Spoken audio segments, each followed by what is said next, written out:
What's up, guys? I'm Chill Pill, and welcome back to another episode of Black Sheep Reviews. It's October. You all know what that means. Trees start turning that awesome shade of red, orange, and yellow. Women start showing up to parties dressed in skimpy versions of costumes that should be innocent childhood things. And we all get one step closer to developing adult-onset diabetes. Fun times. But there's one more thing. Oh yeah! Scary stuff. I'm a huge fan of horror, and I just could not wait to finally review my first horror game. The only issue was I didn't know which one to pick, because I don't really know what scares me that much anymore. When I was a kid, it was the thing that lived in my closet, but now, as an adult, my fears are a lot more real and mundane. I no longer fear things that go bump in the night. That's a lie. No, I still kind of do. Who doesn't? Come on. Now my fears are a lot more real. It's, disappointing others, dying alone, not achieving my life goals. But if only there was a game that focused on my fears. Luckily, there is! Layers of Fear is a game that released earlier this year that focuses on a struggling artist's descent into madness as he tries to paint his magnum opus, and his world literally and metaphorically crumbles around him. What could be scarier than that? Huh? But we're gonna play it anyways, so enjoy! By the way, D-Dog's dead. Let me begin this review out by asking you guys a simple question. What is art? Would you say, this is art? Well, what about this? Even trickier now, is this one art? Some would argue that the last two aren't traditional forms, but to me, art is anything that can stir up emotions in the artist and viewer and can inspire others to express themselves through their own artistic means.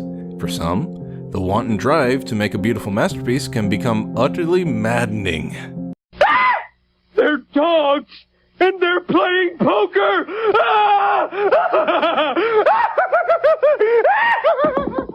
In Layers of Fear, a game developed by Bluebird Team, this descent into insanity is all too real for the main character. The artist? They never gave him a name officially, and the wife and daughter are nameless too. From now on, I'm going to refer to the main character as the artist, and his wife and daughter shall be known as his wife and daughter. Although the DLC kind of makes me believe the daughter's name is Regina, I digress. The game takes place in an old manor during... God, I don't know. They don't tell you that either. It's definitely during the 20th century. See? Just look at the invoice here. I've heard online that it probably takes place during the year 1969 or after, but I couldn't find any hard evidence one way or the other. All I know is the artist must have been in the war due to all of his metal strewn about the house and the fact that he needs a prosthetic leg. Probably lost it in battle, so my guess is shortly after WW2. The game opens with the artist returning home, feeling rather depressed, and he decides the only thing that will make sense of his life again is if he finishes painting his magnum opus. You explore the house and piece together information about the characters by looking at various notes and objects. For example, the artist must have enjoyed alcohol a bit. Okay, a lot. Alright, you might have had a tiny drinking problem, and only a little one. You get a feel for the relationship between the artist and his wife, and his daughter. Now, call me crazy, but I'm getting vibes that this guy isn't going to be getting any Father or Husband of the Year coffee mugs in the near future. After entering his artist studio, somebody turns down the dial on Sad and Depressing and cranks the insanity up to 11. From this point on, the game is spent revisiting the artist's jaded past in the most psychedelic, schizophrenia-driven way imaginable, collecting art supplies, which may or may not be collected from the corpse of your dead wife, all along the way, and reliving the memories of his wife and daughter he wishes he could forget. Just gets in the way of all of his art makings. In the DLC, Inheritance, we follow the artist's daughter as she revisits the house as an adult and has multiple flashbacks that don't really add much to the overall story. It just solidifies that the artist was a horrible, horrible person. As you wander through the house in what can only be called a fever-fueled nightmare, you learn more and more about the story background through memory objects and notes. These are really the only time that you hear the characters say anything. I mean, if I were to see something like this, I think I might have a couple of choice words to exclaim. The character development is really well done. In the beginning of the game, you almost feel sorry for the artist since he seemingly has lost everyone and everything he loved, but through his memories you begin to see how shallow, insensitive, and abusive he really is. The memories and notes from his wife begin coming across as sad and neglected, but later in the game are scathing. Wow. I mean, wow. Now that is some hate mail right there. The daughter expresses how afraid of her parents she's become through her drawings found all over the house, and this is viewed more in depth in the DLC. Apparently, the artist liked to wear a sombrero everywhere he went. All of the characters' dialogue is delivered in a way that instantly sells crazy, but it was not without a few awkward gems. Hey, I can do that too. Layers of Fear has a pretty solid story, and piecing together the plot from memories and notes was fun, but I felt like the game left some loose ends. I'm sure any questions I have about the plot are answered in some esoteric note or memory left somewhere in the house, but since a lot of these things are so well hidden throughout the game, I don't know that I can ever really have a complete understanding of the story. Kind of disappointing in hindsight. You know what? I'm feeling inspired. I bet I could make a masterpiece of my own if I really tried. Just need the materials, but where to get them? Oh, I know.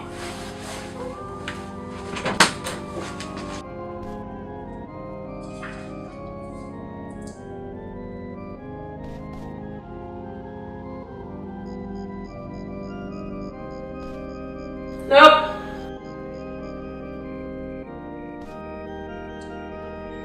Well, if Steph isn't gonna play, I'll show her. There's more than one way to skin a cat. Not gonna give me your hair? I'll get it myself.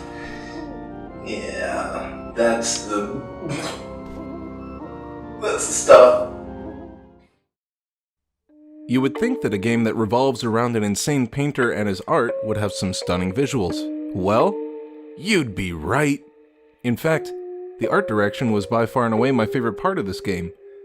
Once you leave the artist studios, the devs did a great job in making sure each room and hallway are strikingly different from one another. 1 minute, you may be walking into a room that seems to have been designed by MC Escher. The next, you may enter a room that must have forgot how to gravity. And then, you may find yourself enjoying a light show in your daughter's room. It's funny, a lot of these effects and designs I wouldn't even call creepy. I think the phrase I would use is unsettlingly beautiful. Yeah, has a good ring to it. Especially some of the areas in the DLC. For me, the hand-drawn world you visit was more memorable than any other part of the vanilla game. Watch out for this snake though. He means business. One minor complaint, probably could have done with a lot less smoky areas in the DLC. Yeah, I understand why they put them there, but sometimes squinting through the haze of a Snoop Dogg concert got a bit annoying to me, okay? Not a whole lot to talk about for the character design since the ghoul that stalks you is the only character that you see throughout the game, but this just added to the overall feeling of isolation. Can't even see your own reflection in the mirrors. But look at this! Ooh, ghost light! They did succeed in making her look genuinely creepy though. And her attack animations are pretty damn unsettling too. The art painted by the artist are pretty intriguing as well. Wait, is this straight up Harry Potter? Must be, because here's Professor Quirrell being a creeper. Also, here's a Wookiee dressed in fancy 17th century clothing, and the artist thought he lost his gift. Gold star. The animations used throughout the game do a fantastic job of making the house feel alive. So many of the more unsettling moments in the game were accentuated by the subtlety of movement used. Here, let me show you. This area could have just been a boring figure out the phonograph puzzle, but watch what happens when the music begins to play. Or how about this area where being surrounded by baby dolls is creepy enough, but then... If there's one thing that I took away from this game, it's that Bluebird team is scary good at visuals. Eh.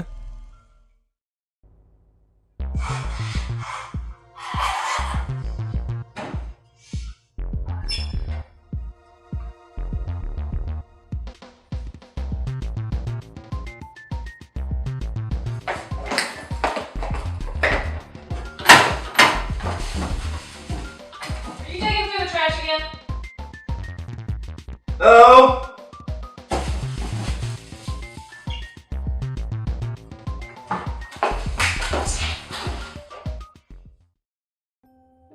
The visuals and the music were a very effective 1-2 punch. While the art and animation brought on a feeling of uneasiness and dread, the melancholic music immersed the game in a thick layer of sad.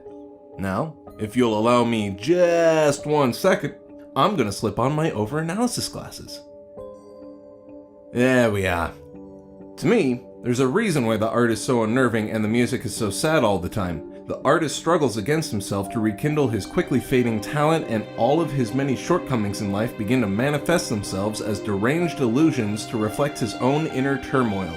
He is forever trapped in the hell that he and he alone created. As for the music, his wife was a musician before she had the accident and left her crippled, and she would frequently play the piano while the artist painted. They would thrive off each other's artistic gifts. She was his muse, and even though he was very abusive and neglectful towards her after her accident, her absence in his life made him realize just how important she was to him. It can be seen in the DLC that he wants to recapture her artistic beauty by learning the music she would play with him all those years, and failing to do so depresses him to no end. Whew! Alright, overanalysis glasses off. That kinda got heavy, so let's lighten things up, huh? Here's a cute video of a puppy twerking.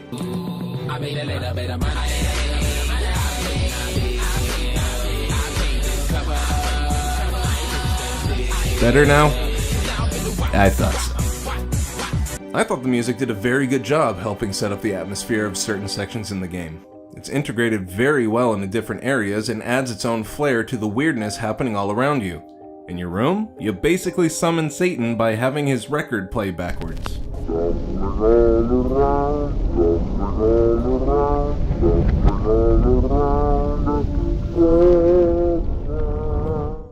In the basement, your wife's piano decides that gravity's overrated.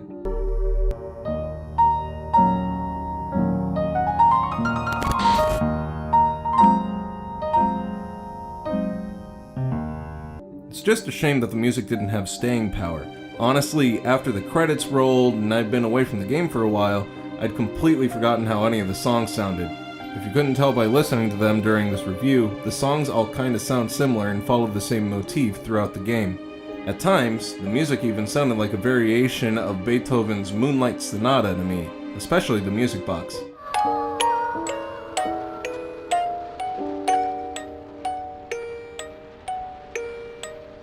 I was in no way bored with the music, I just feel like a little more variety and melody could have done the score some good.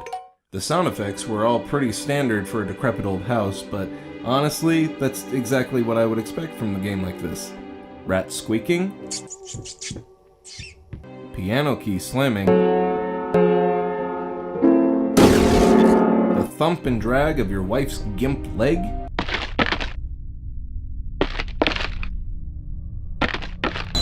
the smoke alarm!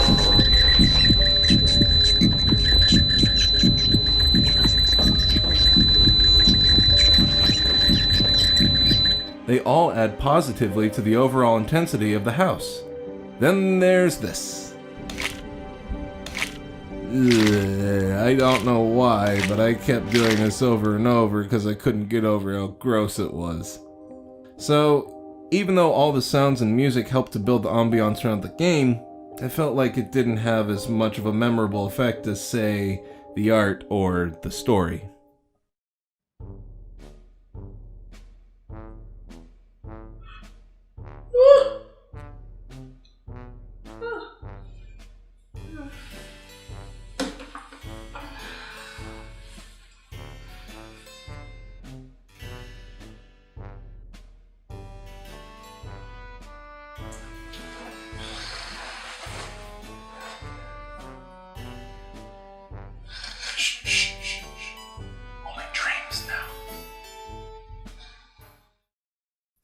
Layers of Fear falls under the category of games that I like to call haunted house simulators. Basically, this means that the entire game is spent in one spooky area, whether it be a house, an asylum, a park, what have you. And the point is to read notes and get spooked by something or someone. Nothing but walking from point A to point B, and have something scare you in between. Now, there are good examples of this, and then there are the bad. If I were to place it, I would say Layers of Fear falls somewhere in the middle, closer to good than bad. Because even though there were some quality scares throughout the game, it relies a little too heavily on the jump scares for my taste. Just as an aside, I don't like jump scares. They aren't scary. They're surprising. There is a difference. Something popping out with a loud noise or scream in a movie or game is a guaranteed way to make the audience react, but ultimately feels like unimaginative writing. Scares should be a slower burn, to give you time to think about the danger you're in, not just a virtual boo. More of this, less of this. These kinds of lazy scares becoming more and more prevalent in games is enough to make me want to, that. You better enjoy walking around and opening stuff, because that's all you'll be doing for pretty much all of the game. Walk, open door. Walk, open cabinet. Walk, open drawer. Gameplay at its finest. Oh, and in the DLC you can turn on a flashlight. So, there's that. Along the way you'll come across articles and notes that explain the plot of the game, but you'll also stumble upon various key items and these totally not insane drawings of rats the artist believes are in the house, causing fires and wreaking havoc wherever they may go. Okay, that's just stupid. I have lived with rats for like 3-4 years now, and I have never seen them do anything like this. They're so cute and adorable, look at them. See? Perfectly normal. Stupid game. Oh. There are also some, and I use this term extremely loosely, puzzles you need to solve that vary from scavenger hunts, an orgy of lines you have to decipher, and my personal favorite, literally turning around. Turn around. If you're not sure what to do, the answer is probably directly behind of you. Turn around. Screw you, stupid writing. You aren't the boss of me. I'm going to do what I... There was one puzzle I liked in the DLC, though. It basically was like if you combined paint by numbers and playing the piano. I probably wouldn't be nearly as cool with my kid coloring my piano as his mother was, though. Overall, I was left empty by the shallow gameplay. If it weren't for how twisted and interesting the art and story were, I probably would have put down the controller after the first hour.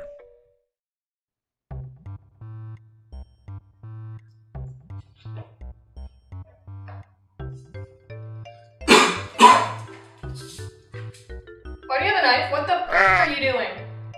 Art? Art. No, I don't think. Why do you need a knife for art? I just need a little bit of blood. Blood? Just a little bit. Blood? Just... Are you kidding me? No. What is going on with you today? Art? No, this is not art. Okay, so first you try to cut off some of my hair. Then I go blow my nose, throw the tissue away. Pretty sure I heard you digging through the trash right after. What's up with that? Then I go and take a nap. Guess what? I wake up, my toenails are cut.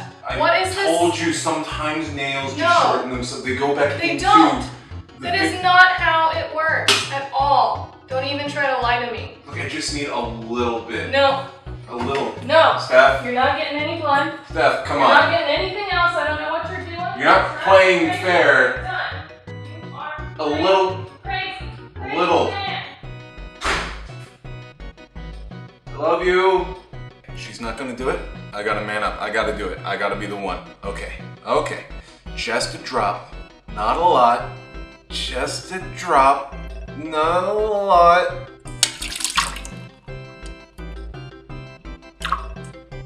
Perfect. Going into the game, I was concerned that I was going to be subjected to another PT clone that didn't have much in the way of originality, but after finishing it and the DLC, I have to say, it's an overall decent horror game. Definitely not one of the best though. The world designs, animations, plot, and music all blend together pretty well and more than make up for the lack of gameplay and puzzle solving. I also enjoyed some of the little details along the way that may go unnoticed if you aren't looking. The artist's walk animation is off kilter because the prosthetic leg he has was made slightly too short. You can flip on and off light switches and turn on and off sink faucets. And I really enjoyed his demented children's book. Now this was pretty unnerving, but I grew up with this guy right here. Yeah. Try reading a few stories by yourself at night when you're 8 years old and not thinking there's a monster under your bed. You can't do it. Also, the plays based on the book in the DLC were just as disturbingly delightful. Huff and puff your way out of this one, Wolfie. Going through the game the first time gave me my fair share of chills and thrills, but the same could not be said about subsequent playthroughs. This is a real shame too, since the game is meant for you to play through both the main game and DLC 3 separate times to get all the alternate endings. Once you know where all the scares happen and what to expect, Venom is taken completely out of the bite.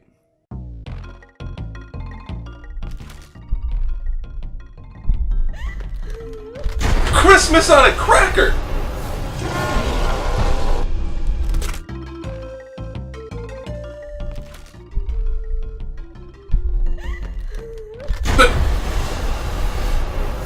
Out about that one.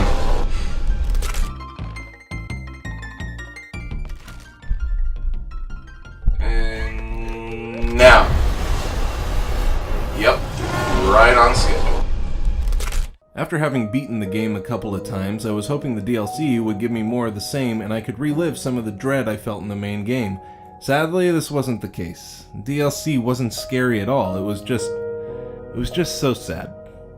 All you experience is the daughter being neglected and mentally abused. It doesn't even add anything to the plot we didn't already know. Not exactly what I call a fun time. Layers of Fear was fun for a one-time playthrough, but with boring gameplay and little replay value, I doubt I'll be returning to this house anytime soon. Now, if you'll excuse me, it's about time I finished what I started. Finally, after working so hard all day, all the pieces are here.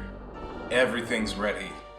I just need to make some adjustments. And perfect. I'm ready. I'm ready to paint my masterpiece.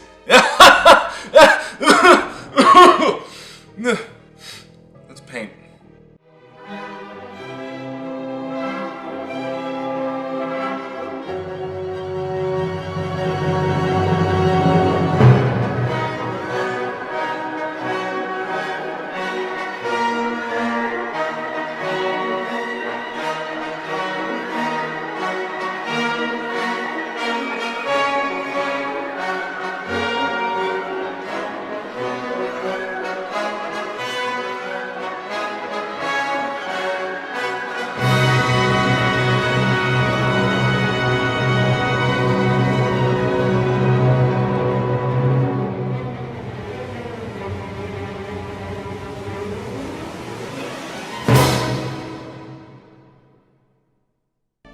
Beautiful.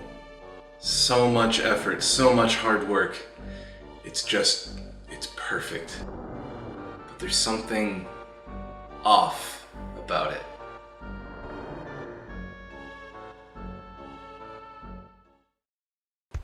I enjoyed my time with Layers of Fear. Even though the replay value isn't very high, and the DLC story doesn't add much to the overarching plot, it's still worth a once-over. If you're looking for a scary game to play with friends this Halloween, I'd give it a look. It's at least worthwhile to see the hauntingly beautiful and creepy house that the devs put together. Other than that, there's nothing that really separates this game from other haunted house simulators in my opinion. That's why I give this game a rating of, you can do better.